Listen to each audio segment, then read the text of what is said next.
రంగారెడ్డి జిల్లా additional collector ఇంట్లో ACB సోదాలు జరుగుతున్నాయి. నిన్న సాయంత్రం ఆయన ఇంట్లో తనిఖీలు మొదలైనట్టు తెలుస్తోంది. ధరణికి సంబంధించి పనిచేసేందుకు ఏకంగా 8 లక్షల రూపాయలు లంచం డిమాండ్ చేసినట్టు రంగారెడ్డి జిల్లా అడిషనల్ కలెక్టర్ భూపాల్ రెడ్డిపై ఆరోపణలు వచ్చాయి.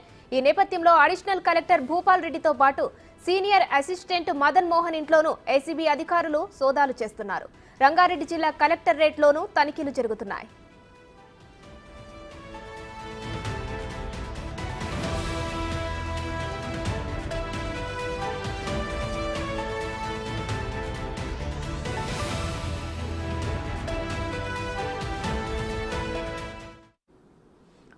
రంగారెడ్డి జిల్లా అడిషనల్ కలెక్టర్ ఇంట్లో ఏసీబీ సోదాలు జరుగుతున్నాయి. దీనికి సంబంధించి మరిన్ని డీటెయిల్స్ మా ప్రతినిధి సురేష్ ఫోన్ లైన్ లో అందిస్తారు. సురేష్,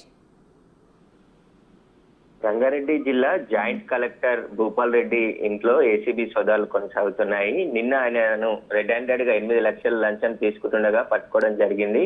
గుర్రంగూడలోని ఒక 14 గుంటల భూమిని ధరణిలోంచి ఎక్కించడానికి లంచం డిమాండ్ చేశాడని చెప్పేసి జక్కిడి ముత్యం రెడ్డి అనే బాధితుడి ఫిర్యాదు మేరకు ఏసీబీ ఈ ట్రాప్ చేసింది.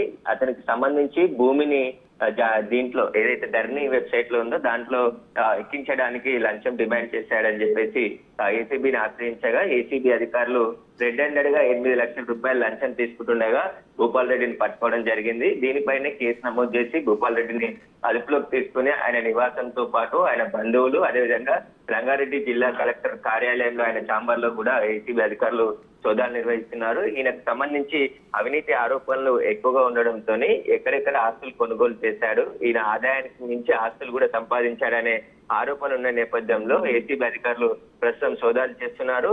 నాగోల్లోని హిందూ అరణ్యంలో నివాసం ఉంటున్నాడు భూపాల్ రెడ్డి. ఆయన ఇంట్లో అక్కడ సోదాలు జరుగుతున్నాయి. ఆయన బంధువుల ఇళ్లలో కూడా సోదాలు చేస్తున్నట్టు తెలుస్తుంది. పూర్తి వివరాలు మరికొద్ది సేపట్లోనే ఏసీబీ అధికారులు వెల్లడించే అవకాశం కనబడుతుంది. ప్రస్తుతం భూపాల్ రెడ్డిని ఏసీబీ అధికారులు అరెస్ట్ చేసినట్టు కూడా తెలుస్తుంది. Right, thank you Suresh.